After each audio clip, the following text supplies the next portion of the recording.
देखिए, ये बिल्कुल प्रमाणिक बात है।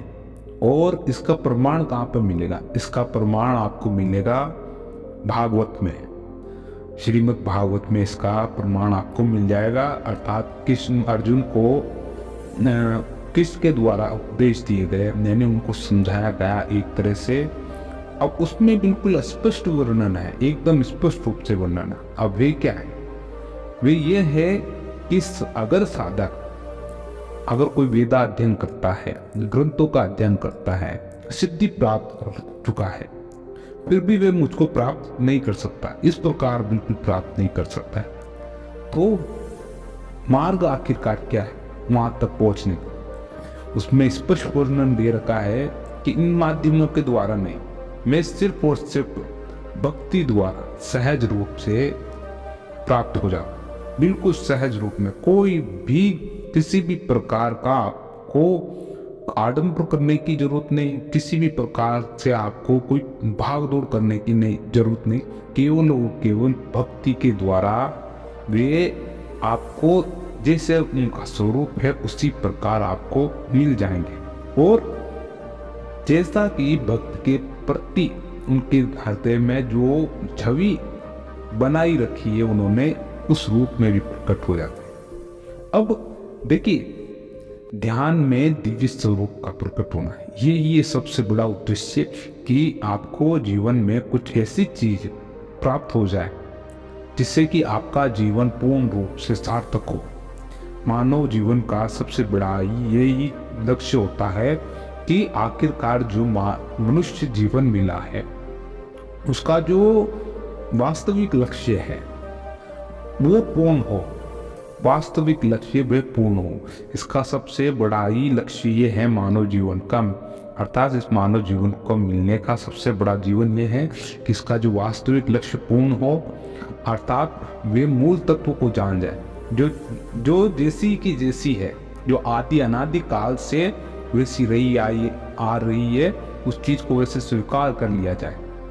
जैसे कि आपने देखा होगा कि पहले के लोग क्या किया करते थे कि भगवान पर विश्वास रखते थे कि परमात्मा की दया से ये सब भला हो रहा है, कि भगवान की दया से सब हो रहा है। कोई पूछते थे कि आपके क्या हाल है, कैसे है आपकी दिनचर्या, आपकी ऐसी तबीयत कैसी, तो कि भगवान की कृपा से सब अच्छा हो रहा है ना, कि उस परमात्मा की कृपा से सब शुद्ध, ये विश्वास प्रत्येक जन में देखा जाता था। लेकिन आज थोड़ा समय व्यतीत हुआ, थोड़ा वैसा देखने को नहीं मिल रहा है, लेकिन काफी लोगों में ये भाव है अभी भी। आप पहचान सकते हैं उस चीज को। अब इसलिए कहा गया है कि मेडिटेशन में, अब ध्यान भी अगर आप करते हैं, अगर ध्यान करते हैं तो आपको करना क्या है? देखिए, करना ये है कि पूर्ण भाव, जो परमात्मा के प्रति आपका भाव, आपका दृष्टिकोण है, उसमें जितना हो सके उतना भाव मिला दे, भक्ति का भाव मिला। जितनी आप में श्रद्धा है, विनम्रता है, नैतिकता है, वे भाव उभर कर आए बाहर, प्रकट हो। वो भाव जब प्रकट होगा बाहर की तरफ, तब आपके भीतर वे साक्षात रूप में विराजमान रहेंगे। इस चीज को सरलता से और सहजता से समझना बहुत जरूरी है। अगर आप एक बार अगर वेदा दिन में जाते हैं, समझना, इसको पढ़ना भी अच्छा है। देखिए, पुराणों को पढ़ना बहुत अच्छा उत्तम माना गया है, धार्मिक ग्रंथों को पढ़ना उत्तम माना गया है, जिसमें से देखिए आपको दुर्गा सप्तशती भी है, भागवत गीता भी है, महापुराण, विष्णु पुराण और कई प्रकार की 18 पुराण है, वो पढ़े हैं। देखिए, इनका उद्देश्य, मूल उद्देश्य यही होता है इन ग्रंथों का, कि वे आपके अंदर आध्यात्मिक गुण का विकास करें, और दूसरा कि वे आपके भीतर भक्ति को उजागर करें। बस यही ये मूल उद्देश्य, आपके भीतर भक्ति उजागर हो, आपके अंदर आध्यात्म का प्रकाश जागे, जिससे कि आपके भीतर उस परमात्मा के प्रति जो भक्ति होनी चाहिए वे प्रकाशित रहे हर समय।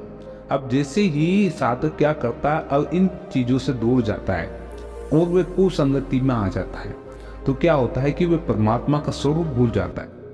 वे भगवान को मिथ्या मानने लग जाता है, अर्थात कि भगवान जैसी कोई चीज नहीं है इस संसार में, कि ये जो चला आ रहा है वे जो भौगोलिक परिस्थितियों में चला आ रहा है, जैसे कि पृथ्वी का विखंडन हुआ, फिर बनी और ये जल आया, फिर पेड़ आए, पशु पक्षी, इस प्रकार से वैसे ये चला आ रहा है। इस प्रकार से वे उसकी बुद्धि स्वीकार करने लग जाती है। अर्थात ये कौन होता है? नास्तिक का। अब आपको इस प्रकार से नहीं जाना, आपको जाना है आस्तिक अर्थात आध्यात्मिक गुण, उस परमात्मा की अर्थात भगवान का जो दिव्य गुण है जो सबके भीतर समाया बैठा हुआ है। किसी कारण से आपके भीतर जो हाथ एक साथ सटकर जो नमस्कार करते हैं, तो ये मान के चलिए आपके भीतर परमात्मा का यानी प्रभु का एक लक्षण है नव निवेदन करने का, नमस्कार करने का। तो ये गुण है किसी को सम्मान देने का, किसी को एक तरह से आभार व्यक्त करने का। तो अब ध्यान में जो आपको मूलभूत है कि वो दिव्य स्वरूप कैसे प्रकट होगा, स्पष्ट रूप से इसको समझाया गया। देखिए, अगर आप जब भी मेडिटेशन करते हैं, खास तौर पे ब्रह्म मुहूर्त में उठने वाले, ये भी ध्यान दे लें आप कि जो नियमित रूप से आप ब्रह्म मुहूर्त में उठते हैं और उसी समय पे आप प्रभु का भजन करते, कीर्तन करते, ध्यान, स्मृति, जो भी आपको पसंद है, वे चीज अगर आप करने लग जाते हैं तो उस चीज को समय देना बहुत आवश्यक है। समय दीजिए उस चीज को, और उस समय को ही समय दीजिए। जैसे कि आप ब्रह्म मुहूर्त में उठ रहे हैं तो हर दिन उसी समय उठें। अब काफी लोग मुझे ऐसा कहते हैं कि मगर हम उठ तो जाते हैं लेकिन उसको नियमित रखना बहुत असंभव सा हो जाता है, क्योंकि हम अगर इतनी जल्दी उठेंगे तो हमारे कार्यस्थल पे हमको नींद आने लग जाती है, ऐसा होने लग जाता है। देखिए, अगर आप किसी चीज को सुनिश्चित कर रहे हैं कि इसी समय आपको वह चीज करना है, तो उसके लिए आपको प्रिपेयर होना पड़ेगा, अर्थात तैयार होना पड़ेगा। उसको लिए आपको तैयार होना, आवश्यक रूप से तैयार होना पड़ेगा। अन्यथा आपके भीतर भले ही आप उस समय उठ जाएं, तरोताजा फील करें, लेकिन बाद में आपको आलस्य सताएगा।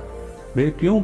क्योंकि वे होगा आपके दिनचर्या से संबंधित। आपको उसके लिए नियमित रूप से रात को भी उसी समय सोना पड़ेगा, भरपूर नींद लेनी पड़ेगी, आहार उतने अनुपात में खाना पड़ेगा कि हाँ, इस शरीर को जितनी आवश्यकता उतनी आवश्यकता अनुसार आहार खाया जाए और समय पर उठ जाया करे। उस प्रकार से क्या होगा कि आलस्य आपको कभी परेशान नहीं करेगा। अब मेडिटेशन की अवस्था में जब आप ध्यान करते हैं, प्रभु का भजन करते हैं, अब नियमित रूप से करने वाले ध्यान दे कि उस प्रभु को निवेदन करना ना भूले, कभी भी हमेशा निवेदन करते रहे, नर्म निवेदन करे, समाज का कल्याण की कामना करे, इस संसार के जीवों प्राणी मात्र के कल्याण की कामना करे, ऐसी कामना करे। क्योंकि मन क्या बहुत ही विशाल है, इसकी जहाँ पर आपकी दृष्टि नहीं जाएगी उससे आगे इसकी सोच चली जाती है। इसके नेत्र इतने बहुत दूर तक इसकी दृष्टि जाती मन की। इसलिए क्यों ना इस चीज का भरपूर फायदा उठाया जाए कि अगर कुछ मांगना ही है तो मुट्ठी मात्र क्यों मांगना है तो समुद्र मांगे पूरा, है ना, कि पूरा का पूरा समुद्र चाहिए कि हे प्रभु कि पूरे संसार के प्राणी मात्र का कल्याण करो, पूरे इस संसार में प्राणी मात्र को निरोगी स्वास्थ्य, अच्छा स्वास्थ्य दो, अच्छे स्वास्थ्य प्रदान, अच्छी बुद्धि प्रदान करो, सद्मार्ग प्रदान करो। इस प्रकार की कल्याण की भावना प्रत्येक जीव में होनी आवश्यक है। अगर जब तक आपके भीतर ये सब भाव उत्पन्न नहीं होगा तब तक आप उस परमात्मा से थोड़ा दूर रहेंगे। ये मान के ये भाव अगर आ गया प्राणी मात्र का कल्याण, तो ये क्या एक संत का भाव होता है, संपूर्ण संत का भाव होता है जो भीतर बना रहता हमेशा के लिए। ये प्रत्येक स्थिति में यही बना रहता है। अगर आपके भीतर आपका दुश्मन आपको हानि पहुंचा के जाए तो भी आपका जो भाव रहेगा वो यही रहेगा कि इस प्राणी को बुद्धि मिले, सद्मार्ग मिले भक्ति का मार्ग मिले, ताकि इसका आगे चल के कल्याण, इस प्रकार की उसके अंदर बुद्धि का विकास हो। आपको भी इसी प्रकार से ध्यान देना है और नियमित रूप से फिर आप देखिए, जब आप मेडिटेशन करेंगे, ध्यान करेंगे, तो एकदम शांति बनी रहेगी भीतर ही भीतर, क्योंकि ना तो किसी प्रकार का आप में ना लालच होगा, ना तो किसी प्रकार का अहम होगा, और शांति बनी रहेगी, हर समय शांति बनी रहेगी। केवल सुबह ही सुबह नहीं, प्रतिपल शांति भीतर बनी रहेगी कि ना तो किसी चीज की आपको कामना है और ना तो किसी चीज को आपको किसी को देना है।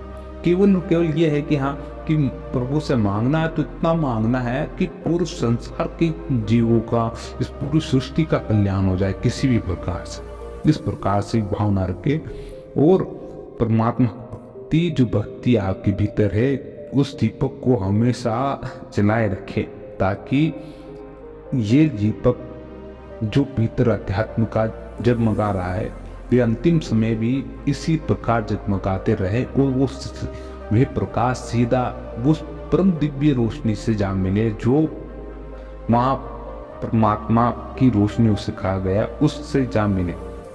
इस चीज का आपको ध्यान रखना है और नियमित रूप से अध्यात्म पर, प्रभु के ध्यान पर, उनके नाम पर, सुमरण पर हमेशा ध्यान दे, निरंतरता से ध्यान दे, उसका सुमरण करते रहे।